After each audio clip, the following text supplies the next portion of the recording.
In the face of rampant inflation, Britain's railway workers are set to go on strike.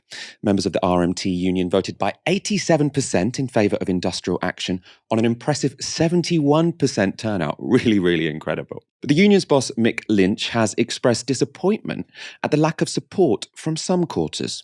So I'd like to see the Labour Party and its leadership coming behind working class people so that they ensure they get a pay rise, so there's some support from the politicians as well as from the trade unions. Wow. And this is a measure for Keir Starmer so that he can decide whether he's on the side of the workers in this country or on the side of the bosses. Do you think that he hasn't made that clear then? He hasn't made it clear at all. I've not heard him say once during the current disputes, such as at the Coventry Council, where the Labour Council sought to cut workers' wages and cut their conditions. I've seen no response from the Labour front bench that says we support the workers in their struggles, and that is the role of a Labour Party. The name gives it away, that they're there to support the Labour movement. Do you think that Keir Starmer's on the side of workers? I can't see it at the moment. So, Labour won't get behind workers wanting a pay rise to match inflation. A pay rise to match inflation means trying to fight a pay cut. But perhaps, let's be fair, perhaps Labour have other policies that will make a material difference to the lives of the working class. Luckily, on the same programme as Mick Lynch was the head of Labour's policy review, Annalise Dodds. You're head of Labour's policy review that was launched in June 2021, so it's been running for a year now. We're currently facing an absolute cost of living crisis, inflation at a 40-year high, potentially the biggest drop in living standards since records began. What is the single transformative idea that you've come up with in this year-long policy review? Well, we've come up with many ideas. If people are particularly interested, they can look at our reports on the Labour website. I've never seen anyone have less confidence in the message they've got out to say. I mean, if anyone's actually interested, like if you really want to know our policies, which would be a bit weird, that would be surprising, you could go to the website. You know, they're all up there. I'm not going to explain them now. That would be confusing, complicated, boring. There are loads of them. Trust me. Go to the website, labour.com, whatever it is, labour.com/do we have any policies? Moya, I want to bring you in on this because Labour are ahead in the polls. We have to give them that. I think a lot to do with the Conservatives' Partygate scandal, also because the electorate don't seem to be, scared of Keir Starmer. They're not excited by him. But they aren't giving us many reasons to actually vote for them, are they? There's not much reason to be excited for a Labour government. It's in keeping with a lot of Labour's stretch throughout the 21st century that they're not giving you much to vote for. There was a brief period where I felt excited about voting for Labour again.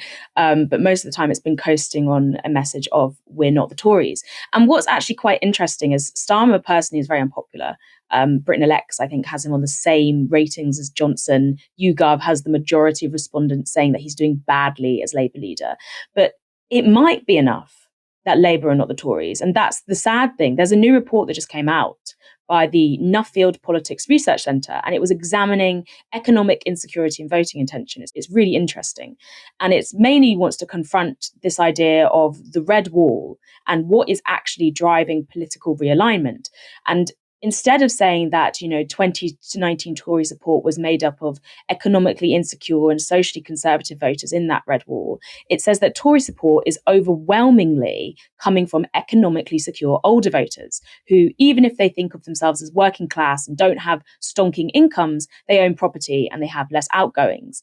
And Sam Friedman from his newsletter Commenters Freed was analysing this report. And what he said was political realignment will be basically driven by two specific groups, which are economically insecure non-graduates under 50, who tend to be more socially conservative, probably voted Leave, and graduates who attain economic security much later in life than their counterparts have in previous decades and tend to hold more progressive attitudes.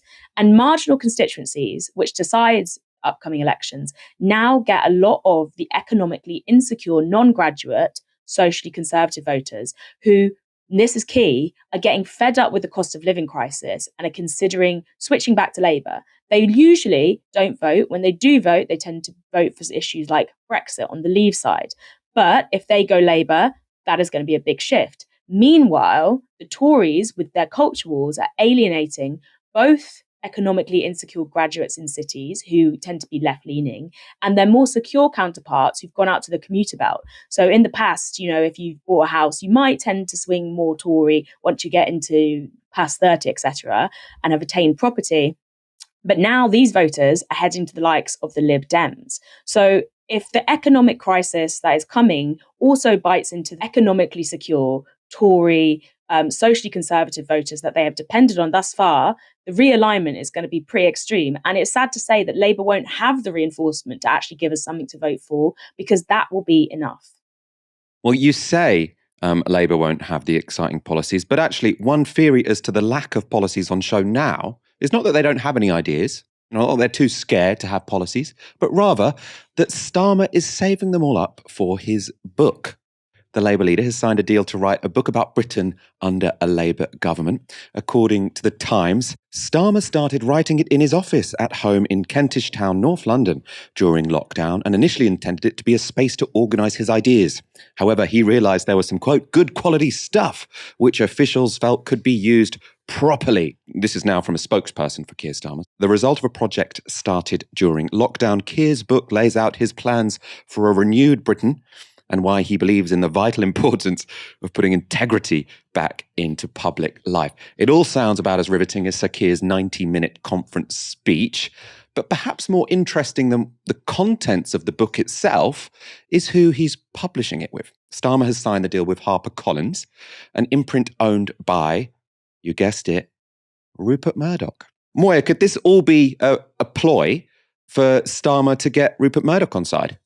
I don't think so, mainly because Rupert Murdoch is driven by the pursuit of profit, and I just feel a Keir Starmer book is not going to result in that. What's interesting about this is HarperCollins has a reputation, at least in the past it's had a reputation, for being very much a centralised organisation that does answer directly to Murdoch. So in 1998, for example, there was a very controversial period where HarperCollins dropped a book by Lord Patton called East and West under orders from Rupert Murdoch because it was feared that it would be critical of China, and News Corporation were at that point trying to expand within China.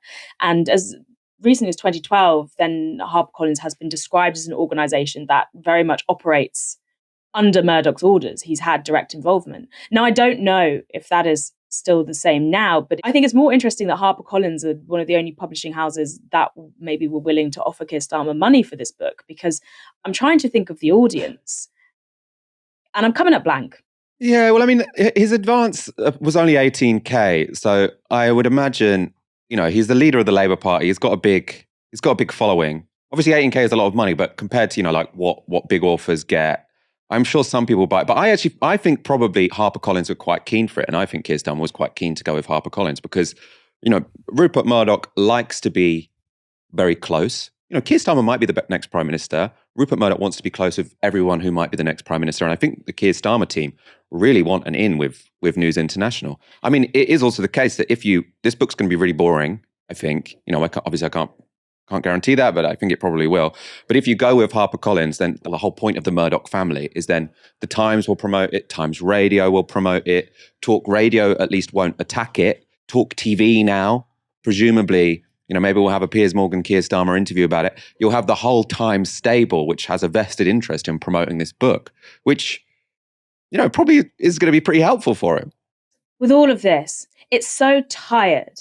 It's so boring. And even at Keir Starmer's peak, at his most successful, he's always just a carbon copy of at least 5 different leaders who've gone before. He's using the same tired strategies, the same tired structures to try and achieve his goals. And he will never get this sort of innovative renown that he really wants. He is a beige man doing beige things. And once again, this HarperCollins deal, it's a more unimaginative way of getting in bed with Rupert Murdoch. He can't even be bothered to do sort of like a background deal. It's like, okay, well, I'm going to sign with HarperCollins. I'm going to write a really boring book as part of my strategy to getting into power. And it's just the most plodding way possible of doing those sort of background, like getting into bed with the evil tycoon.